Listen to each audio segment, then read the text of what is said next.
Hello, hello. Okay, I think we have audio now. Can someone give me, or several people give me, a 5x5 letting us know that you have audio now? I don't know what happened, but for some reason our audio was muted. Now I believe I have audio. Matt Martin says 5x5. Tony 5x5. Laura Marie's 5x5 as well. Thank you so much, guys. We appreciate that. Sharona has us also 5x5. Cassandra Hollyflowers, everybody. Thank you so much, guys. We appreciate it. I apologize for that. I don't know what went wrong. All of a sudden we had absolutely no audio. That happens occasionally, I guess. Right after we got, well, actually, right before we got off the air last night, we had a major storm here. A huge storm. Lightning striking in front of me right outside our studio office window here, and lightning all over the place. I saw the night turn literally into day because of the lightning last night. Now that might have something to do with it. I'm going to have to troubleshoot this audio problem, but right now we do have audio. I want to welcome everybody here. Again, we're coming to you from the Area Command, 392 miles west of Kitty Hawk Beach, North Carolina. We appreciate everybody that is here today. The first thing I want to talk about is a major earthquake. This earthquake happened off the coast of Kamchatka Peninsula earlier today, about 4 hours ago today. As you notice, it's on the western side of the Aleutian Island Fault Zone. Off the western side of the Aleutian Island Fault Zone, east of Kamchatka Peninsula. This earthquake was a strong earthquake, a very major earthquake. Okay, I can't emphasize that enough. It was a very major earthquake. USGS said it came out as a 7.4 earthquake, but I want to emphasize this. But I found a source that said that USGS had this as a 7.8 earthquake. A 7.8 earthquake off the far east coast of Kamchatka Peninsula. The threat of a tsunami is past. The threat of a tsunami is past, and there's been no damage reported. No damage reported. Now, this came out as a 7.8 according to USGS. They reported it on the USGS map as a 7.4 major earthquake. It was still it was still a major earthquake, regardless of whether they downgraded it or not. It was still a major earthquake. It came out, USGS said, as a 7.8, and they immediately downgraded it to a 7.4. And since then, it has been further downgraded. Okay? I want to show you the USGS map right now to show you the downgrade of this earthquake. Okay, hold on a second.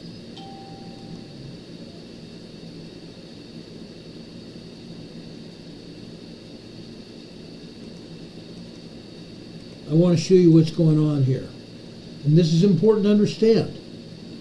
This is really important to understand because the USGS tends to downgrade everything. Again, they don't want people to know how strong this earthquake is. Look here. Look here. This is the earthquake.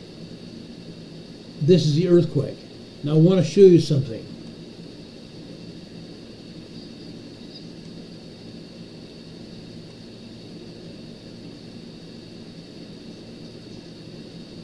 This is a major earthquake, guys. I want to show you this. This is important. They downgraded a 7.8 earthquake to a 7.0. They downgraded a 7.0 to a, or downgraded 7.8 to a 7.0. That's nearly a full magnitude downgrade. Nearly a full magnitude downgrade. This is abhorrent. This is abhorrent. I've only seen them downgrade a full magnitude only maybe 2 or 3 times in the past. This is abhorrent. We need to write USGS and ask them why they downgrade this nearly a full magnitude. This should never have been happening. I don't care. This should never have happened. Okay? This is 102 kilometers east of Petropavlovsk, Kamchatka Peninsula. Downgraded at nearly a full magnitude downgrade. This should never have happened. Never, ever. Now, I want to tell you a little bit about this earthquake. Okay? This is terrible. This is really, really terrible. I want to show you this.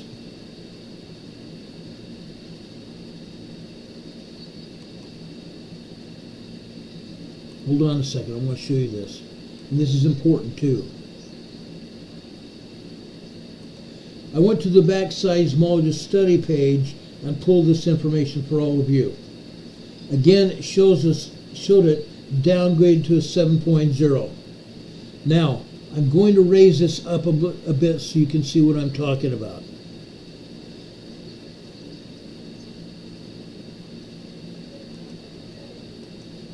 Okay? I want to show you this. This is really important, okay? It shows it to be a 7.0 earthquake. Look what they have here. Okay? Look what they have here. 7.0. 56 stations reporting it. 56 seismographs reporting this earthquake. No station details reported. No station details contributed. That's abhorrent. This is abhorrent. They should be letting us see what the seismographs say that this earthquake really was. Instead, I want to show you this. They show this as a 6.5. This was not a 6.5 by any stretch of the imagination. However, it goes further than that. Watch this. 1,031 stations reporting. 1,031 seismographs reporting this earthquake. Look at this. 6.46, 6.36, 6.36, 6.8, 6.3, 6.6, 6.58, and 6.17. Now, I cut it off there because there's no point going forward.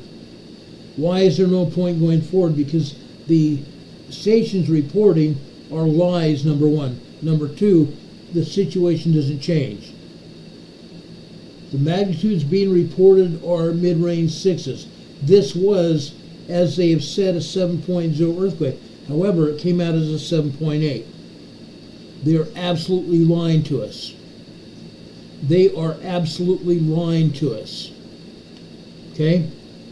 If it was a 7.0, they should be showing 7.0 information, but they're not. If it was a 7.8, they should be showing 7.8 information. They're not. They absolutely refuse to show us the truth. USGS absolutely refuses to show us what the truth of any of these quakes are. They're absolutely refusing. This is abhorrent. This is absolutely abhorrent. Okay? If it's a 7.0, they should be reporting information that would show it to be a 7.0. If it's a 7.4, the same thing applies. If it was a 7.8, the same thing applies. Instead of reporting it as a 6.8, they're not doing that. They're absolutely not doing that. They are lying through their frickin' teeth. Okay? You all know I get upset about that. I don't get violently upset, but I do get upset. This is nuts. This is absolutely nuts. Okay? I don't really care what they do. I'm tired of it. I'm going to continue to report the truth to you. I'm not going to stop. Now, with everything I've said, remember that earthquake south of Japan earlier this week? A 7.1 earthquake in the southern part of Japan. Now we have this 7.8 up east of Kamchatka Peninsula. I believe the time for a major earthquake to happen in the southern part of Japan may be over. I believe that major 7.1 earthquake is the only thing they're going to have. Now, with that said, on Monday after that 7.1 hit, Japanese officials said that they believed there may be a catastrophic 9.0, 10.0 earthquake going to happen. I think that time has passed, because the 7.8 hit in Kamchatka Peninsula, I believe the major seismic energy has moved north. I believe the major seismic energy has now moved north out of Japan. At least I would hope so. We're still going to watch southern Japan and central Japan for a large earthquake. We're not going to stop looking for that, at least for the next 3 or 4 days. But I believe the major part of that seismic energy has gone north to Russia, or off into the Aleutian Island chain, which means Alaska is next. I'm putting Alaska on a major earthquake warning right now. I'm putting Alaska on a major earthquake warning right now. Before it hits mainland Alaska, it may hit over in the central part of the Aleutian Island fault zone, meaning Atka, Alaska. Atka, Alaska. Okay, I want to show you this now. Let me turn off my banner here and let me get my mug off this photograph here. Okay, look where this earthquake is. Okay, I believe this energy is going to move to the central part of the Aleutian Island chain. Okay, I do believe it's going to move to the east. Okay, now I want you to see this. I want you to know what's happening. Okay, it's going to probably move over to the central part of the Aleutian Island chain right here. I believe that's where it's first going to move. I believe it's going to be at least a 7.4 to 7.5 earthquake over here in Atka, the area of Atka, Alaska. Then that energy is going to move to the northeast through the Aleutian Island fault zone, maybe even over here to Sandpoint, Alaska. Sandpoint, Alaska. Look what we have here. This is King Cove at 3.3 today. 3.3 small quake. Just north of there, right here, we could see another major earthquake. 4 years ago, we saw a major earthquake in this same area. This is where I expect this earthquake to hit. Right in this area right here. Perryville, Alaska, Sandpoint, Alaska, right here. Now, if it doesn't do that, or if only a small part of that energy hits Sandpoint, Alaska, Perryville, Alaska here, that means the remnant of that earthquake will still hit mainland Alaska. I believe the mainland part of Alaska will get hit. Okay? We've got a lot of seismic energy holed up here in Alaska, either down here in the Gulf of Alaska or over here near Anchorage. Okay? We've seen earthquakes to the east of Anchorage here. Okay? Elmendorf Air Force Base. We have another 1.6 here today. Also, besides that, we have another 1.5 out here near Elmendorf Air Force Base. I believe we could have a 7.0 earthquake here in Anchorage, in or around Anchorage. So right now, I'm issuing an earthquake alert for Alaska. I'm issuing an earthquake alert for Alaska for at least a 7.0 earthquake in Alaska. A 7.0 earthquake in Alaska. Okay? Now, why am I saying that? 5 years ago, we had a 7.0 here in Anchorage, Alaska. Before that, we had a lot of earthquakes holed up here. A lot of seismic energy locked up here in the Gulf of Alaska and mainland Alaska here. That has happened again. That's happened again. The last major earthquake we had was over here near Perryville, Sandpoint, Alaska. That energy is still holed up here. I don't think it's left here. Now we've had another major earthquake over in Kamchatka Peninsula area. on the western end of the Aleutian Island fault zone. That means this energy is going to come eastbound. Okay?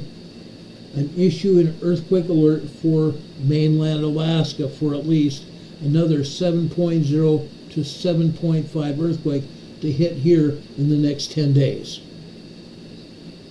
You guys over here in Alaska need to keep your ears peeled. Need to keep your eyes peeled. Watch for what's going on. Watch for any irregular seismic activity. Watch for small earthquakes. Watch for moderate earthquakes. Watch for a major earthquake. Watch yourselves for a major earthquake here. Okay? I'm just putting out that warning right now. Earthquake watch / earthquake warning for a major earthquake here in the mainland part of Alaska. If it doesn't happen within the next 10 days, it might be longer than that. But I believe it's probably going to happen within the next 10 days. Okay, I'm putting that warning out. If you have friends or relatives here in Alaska, you need to also pass this information on to them and have them watch this program. Have them watch this program. We've been talking about earthquakes in the Aleutian Islands for a long time. We've been talking about earthquakes here in Alaska for a very long time.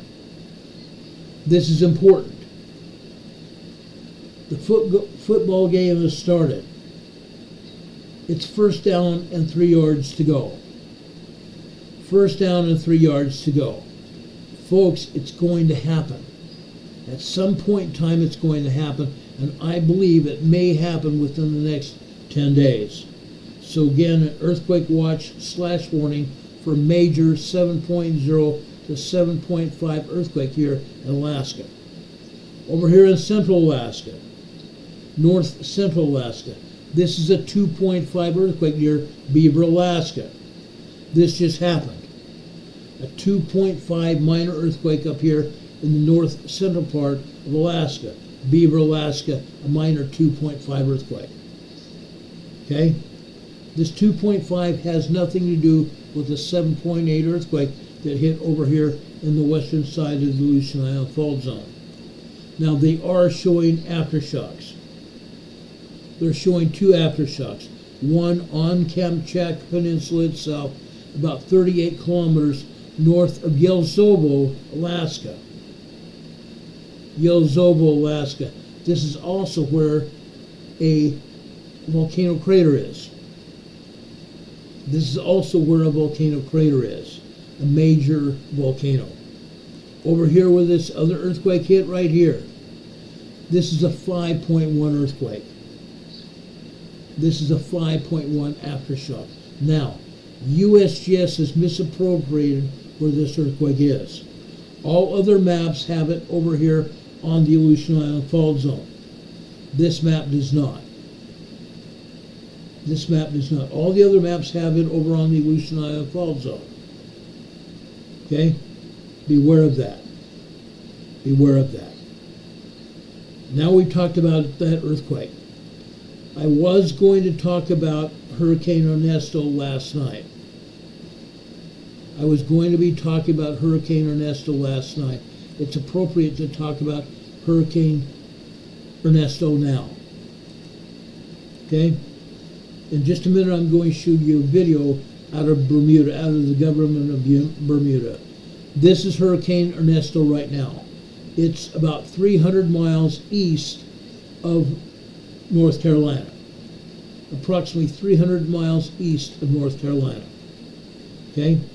This is a bad storm. It's a Category 1 hurricane.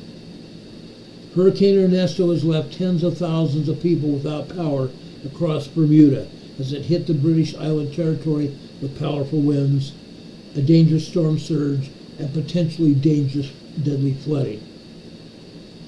I'm going to play a video in just a minute that has a weather forecaster from Bermuda, also the Prime Minister of Safety from Bermuda, and the risk management official from Bermuda named Lyndon Rayner. Linda Rayner said Hurricane Ernesto has knocked out power, downed trees, and flooded parts of Bermuda today. But the British Island Territory appeared to have escaped major injuries or property damage. Again, Bermuda has escaped major injuries and property damage.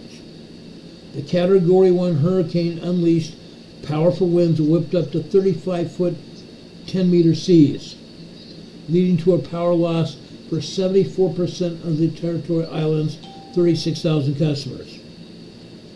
That means upwards of 39,000 people are without power.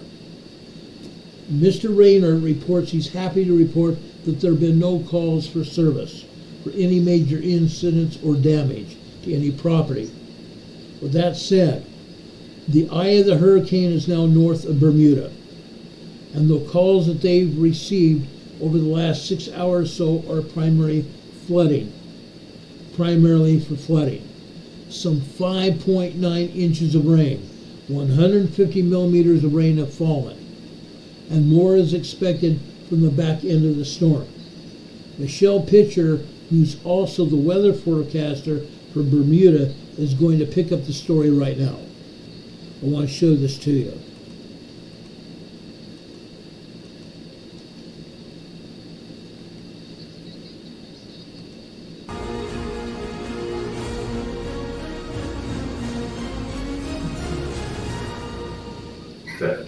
Good afternoon, Bermuda. This is Michael Weeks, the Minister of National Security.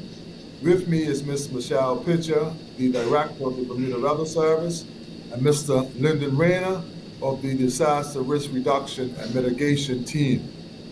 After our 12 p.m. update, we are here now to give the country an update on to where we are and any idea of when the winds will be abated. So I will turn it right over to Ms. Michelle Pitcher to give the BWS update. Thank you, Minister. Good afternoon, Bermuda. Bermuda remains underneath a hurricane warning because we are still experiencing hurricane conditions. As the eye has completely moved away from the island a few hours ago, we are now back under the strong winds and a few heavier showers around in the area. We expect to remain under a hurricane warning through at least until 3 p.m. this afternoon, and then we will reassess with the intermediate update in consultation with the National Hurricane Center. We may or may not downgrade to a tropical storm warning then. Please pay close attention to watches and warnings as well as the current conditions because, again, we are still in hurricane conditions. We do have some preliminary data now from the passage of Ernesto. Earlier before the eye, we reached a maximum winds at the National Museum of Bermuda of 77 knots sustained with a gust of up to 95 knots. So that's a hurricane category 1 hurricane force winds sustained, and then the gust of 95 knots is actually category 2 force. So it was really windy out there at the museum. Here at the airport, where it's a little closer to the ocean and sea level, we did record maximum sustained winds of 57 knots with a gust of 73 knots. Most of these winds were occurring around 2 a.m. The passage of the eye was approximately from 5:30 a.m. to 8:30 a.m. this morning. However, Hurricane Ernesto did slow down a little bit as it was crossing our area, and the eye actually expanded a bit as it was crossing our area.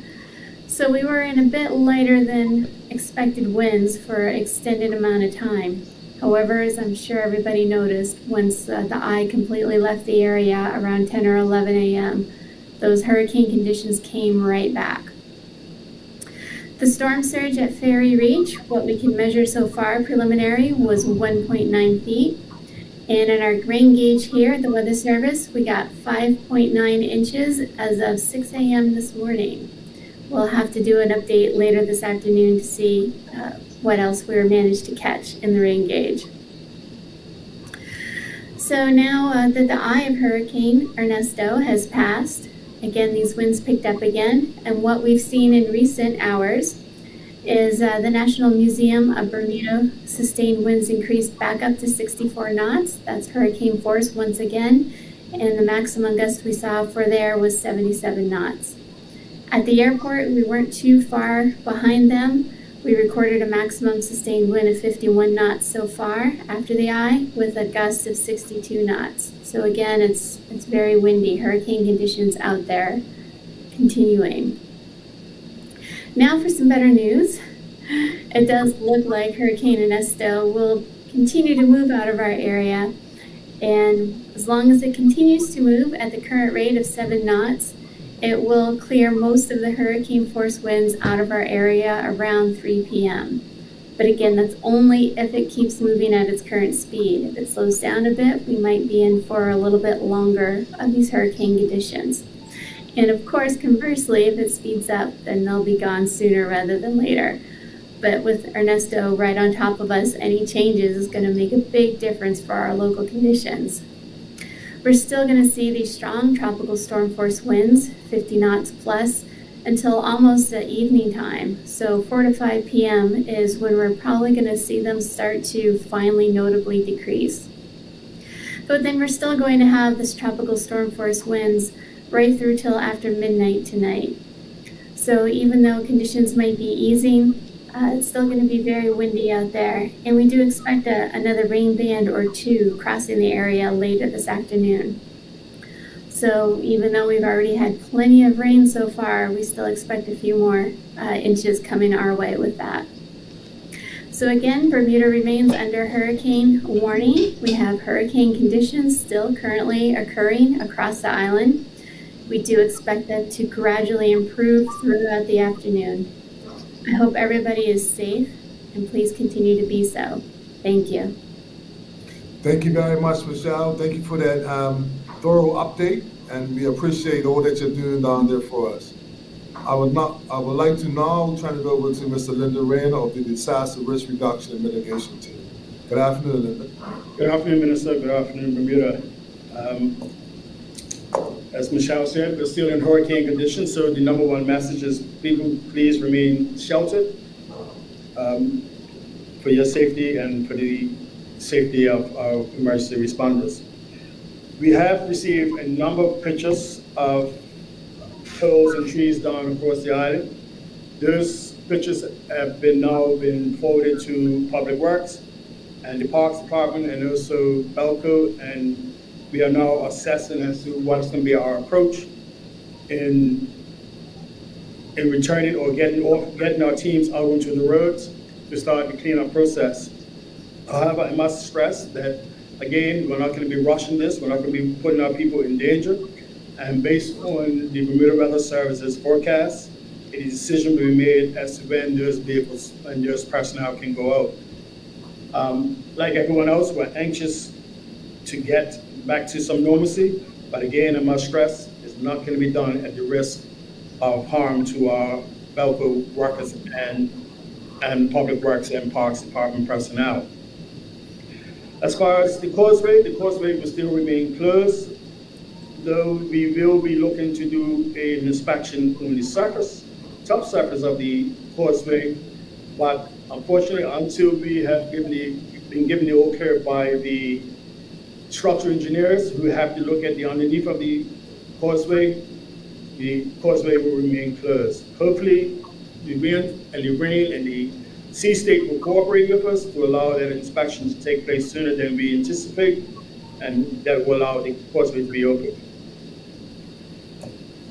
As far as any emergency calls or calls for service, I'm happy to report that there's literally been no calls for service for any major incidents or damage to any property.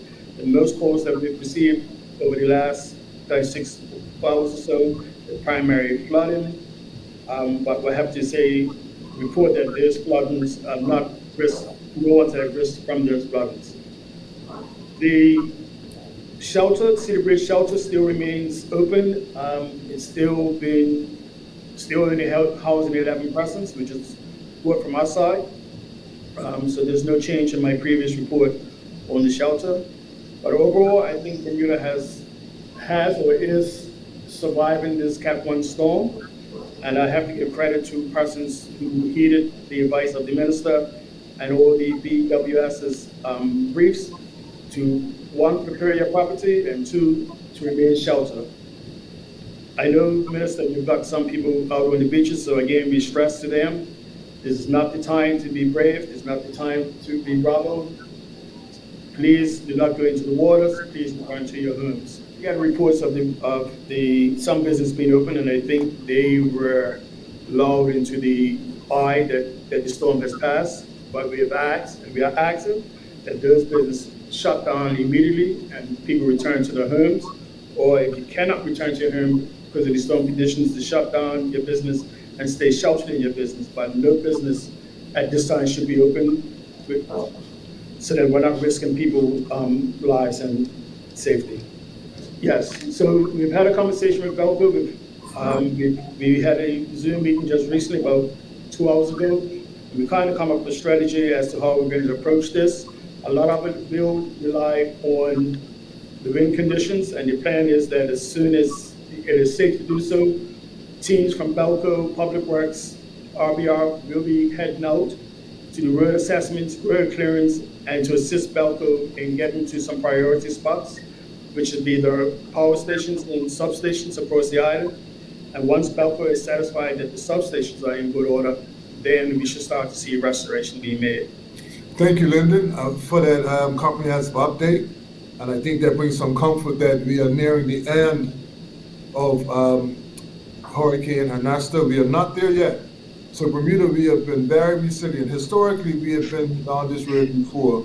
And once we got given the okay to resume our daily lives, Belco, would be the lead entity in getting us back up and running. And they do an amazing job. So not much longer will we be in an uncomfortable situation. Okay, I'm going to stop it there. There's no point in going any further. We know that the hurricane has been through Bermuda. The eye of the storm has already passed over Bermuda about 2 hours ago.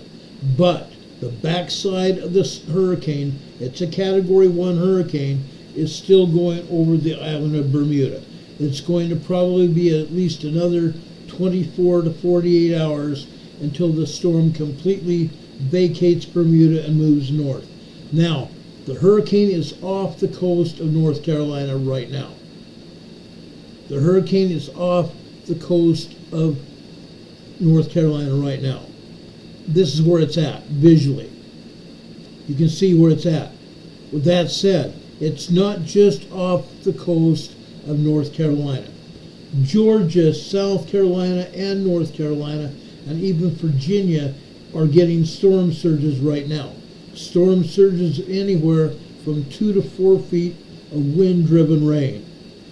2 to 4 feet of wind-driven rain being caused by the wind upwards of 65 to 70 miles an hour pushing on the east coast of Virginia, North Carolina, South Carolina, Georgia.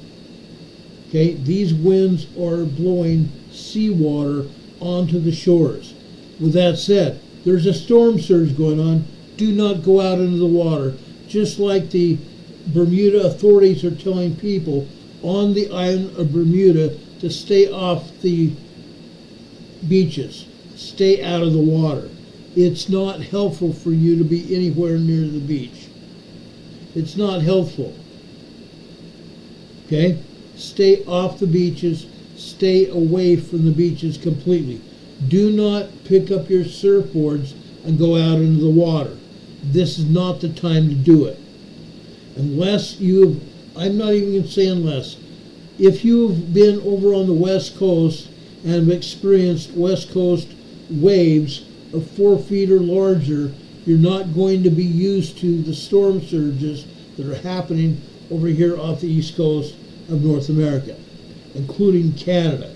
Stay off the beaches. I implore you to stay off the beaches. Okay? Stay off. The U.S. Weather Service has said the hurricane is tracking to the north-northeast. As of 2 p.m. 3 hours ago, it had moved about 60 miles, 95 kilometers past Bermuda, which lies some 600 miles or 1,000 kilometers off the Carolina coast, and was expected to move away slowly on Saturday, today. The center of the storm is forecast to approach southeastern Newfoundland, Canada on Monday. The center of this storm, the center of Hurricane Ernesto, is expected to approach southeastern Newfoundland, Canada late on Monday. The maximum sustained winds remained at 80 miles per hour, 130 kilometers per hour, and the winds are predicted to hold at that speed for at least another 48 hours, after which those winds should weaken. Afterwards, these winds should weaken. Okay? Right now, stay out of the water. Stay completely away and out of the water for your own safety. For your own safety. Bermuda is an archipelago of islands with a population of about 64,000 people. They received roughly 3 hours respite when Ernesto's eye passed over the island earlier this morning. But battering rain and wind have returned. The winds should weaken by late this afternoon. Now, I think that this brings some comfort that we are nearing the end of Hurricane Ernesto, but we are not there yet. We are not there yet. Again, Hurricane Ernesto is going over to the southeast part of Newfoundland, Canada. Okay? So the end of this storm is not yet.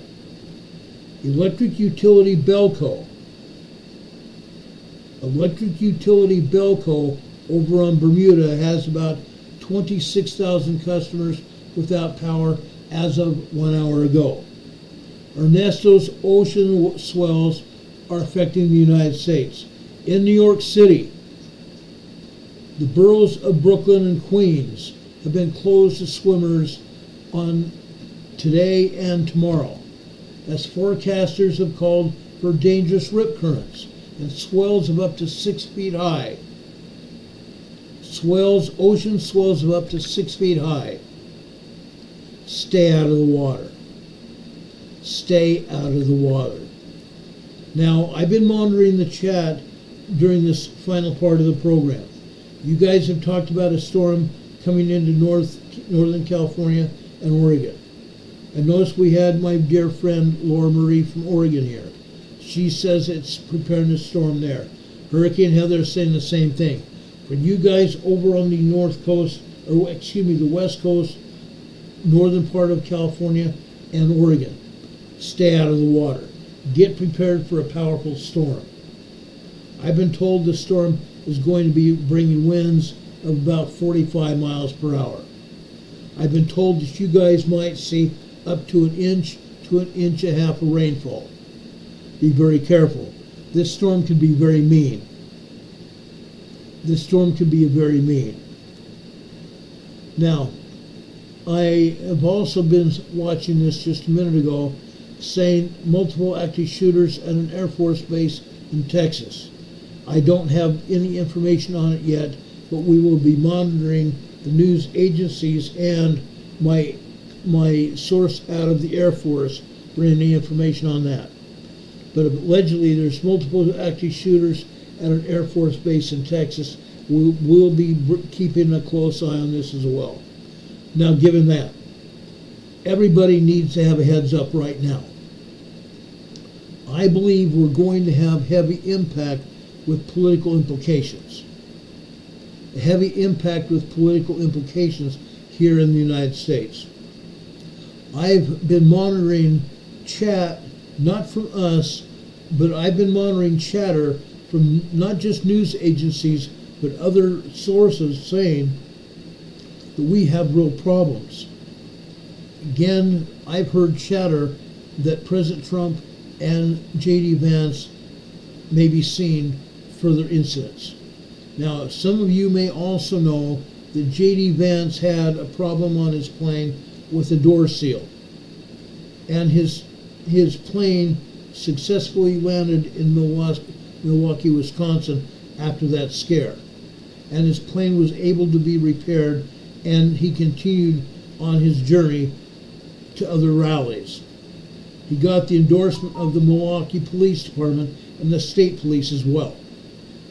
That means that Camelback Harris has lost a police endorsement. Now, Camelback Harris weeks ago said that she had secured the endorsement of the police departments around the United States. That was a lie. That was an out-and-out lie. Sheriff's departments and police departments all over the United States have come out and said they will not support Camelback Harris. President Trump earlier this week also had a problem with his plane. He was able to land successfully and continue on into Montana for a rally in Montana. He's continuing to go on to in Trump Force One and continue with these rallies. I believe right now he's in Pennsylvania again. J.D. Vance is also working on rallies this evening. They are going to be fine. However, what I'm saying now, the three-letter agencies have been behind what has happened to President Trump and J.D. Vance. The three-letter agencies, primarily the Secret Service, the FBI, and Homeland Security, HSI, Homeland Security Investigative Service. We can't trust them. We can't trust them. They've been giving us nothing but hell. They've been giving us nothing but lies. To start off, I just found out yesterday that Secret Service, Homeland Security, and the FBI had turned Matthew Crook's body over to his family. That was a lie. Homeland Security had cremated Crook's body, thus destroying any evidence.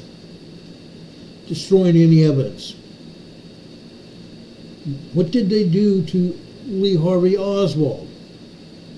He was assassinated, wasn't he? He was assassinated. He was laid to rest, destroying evidence. His shooter was put in prison and not allowed to see any visitors. Again, the three-letter agencies destroyed evidence. I believe they're doing the same thing with Trump's shooter. I'm believing, and I have sources that say there was more than one shooter, at least two shooters. Now, some people may say I'm crazy.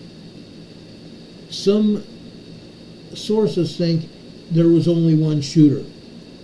I have reason to believe there's more than that. Now, what is going to happen? We need to help President Trump, we need to help J.D. Vance, and we need to assist our own police departments. We need to assist our own police departments. We cannot allow the federal agencies to handle our law enforcement matters.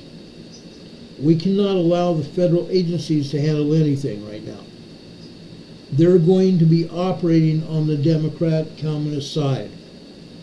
They're operating on the Democrat-Communist side.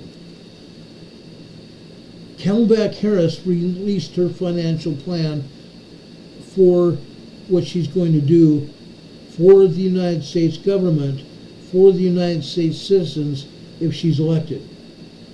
Camelback Harris's plan was completely communistic. Her financial plan for America is completely communist.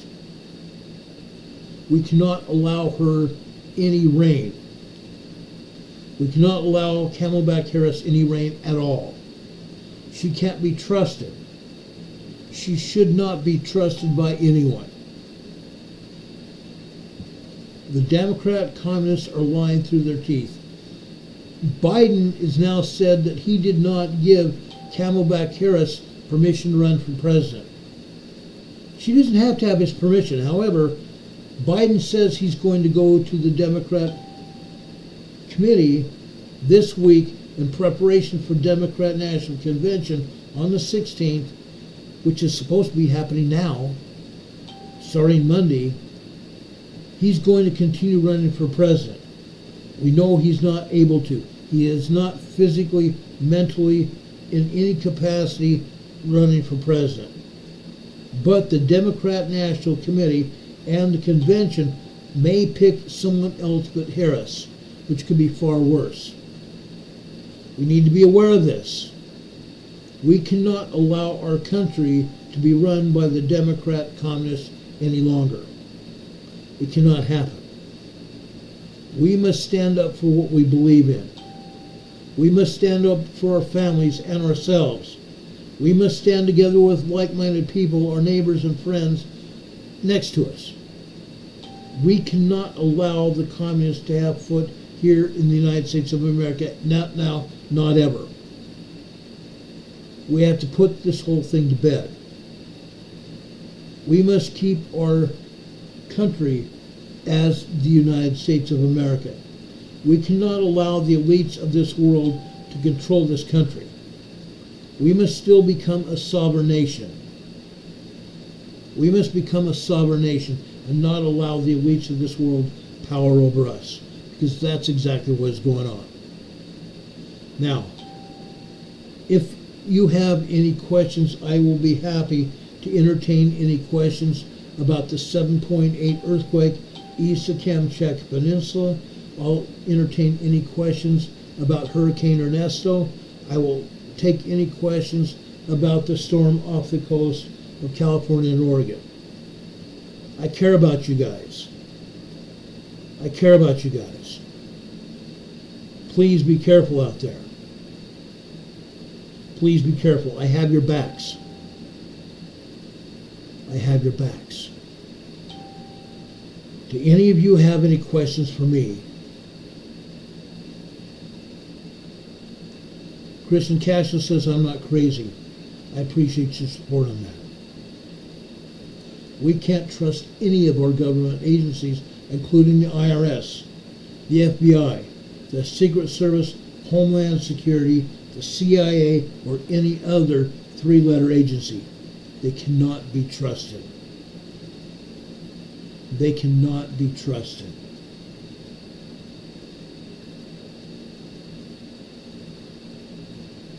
I will be keeping my eye on the earthquakes that are happening.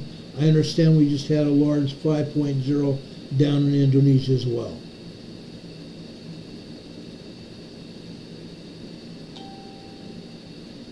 Hurricane Heather says the two quakes are posted in chat, and Becca said she sent those to me. And yes, I have that information. I appreciate that. Does anybody have any more questions for me? Right now, we've got some high clouds, scattered clouds. Some of these are dark clouds. Some of these are cumulonimbus clouds. I think we're going to get another part of the storm today in Morganton, where I live. Hurricane Heather says 7.0 and 7.4 in 2 hours apart. I believe it was a 7.8 considering everything that I've seen.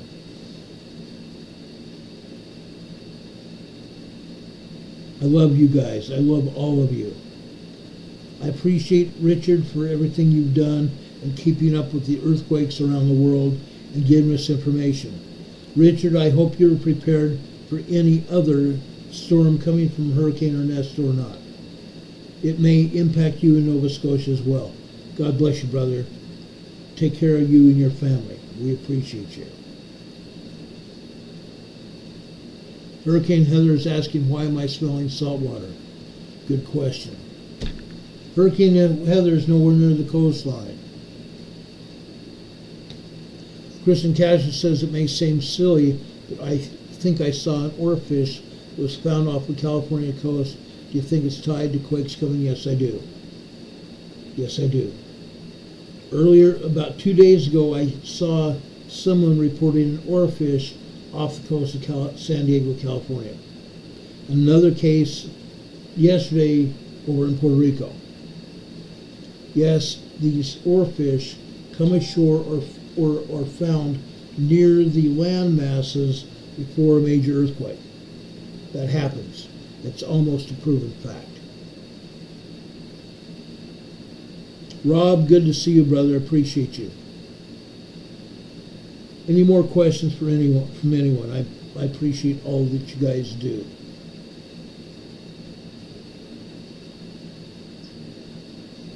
We don't have any more questions. I'm going to let you guys go. It is Saturday. I like to take Saturdays for Carol and I. And yes, we were having a good Saturday together with our family. I appreciate all of you here. Aubrey, appreciate you so much as well. Thank you for being here. I appreciate everybody that's here. Everybody, I hope you have a wonderful Saturday and a blessed Sabbath tomorrow. I will be on the air sometime after 12 noon tomorrow.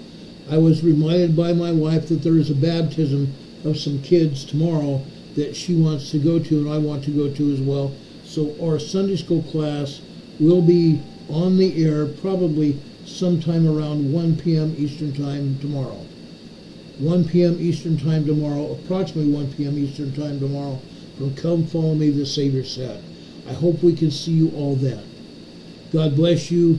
As Heather says, blessed be our family. God be with you until we meet again. I love you all very much. Thank you for your support. Thank you for your love. Thank you for your support over on our PayPal as well. My dear family, Don and Gregory sent us a $40 super chat over to PayPal. I usually don't tell people how much the super chats are, but there was a super chat we got from Gregory and Donna earlier this afternoon. God bless you all for your support. We definitely appreciate it. We're helping support our program here, and we're also helping to support our daughter over in Salt Lake City who's homeless. So we're helping to do that, and you guys helping us as well means a great deal to us. So thank you for your help. Thank you for your support. Thank you for your love. God be with you until we meet again. We'll see you on the other side. Have a wonderful day, everyone. God bless. Be safe.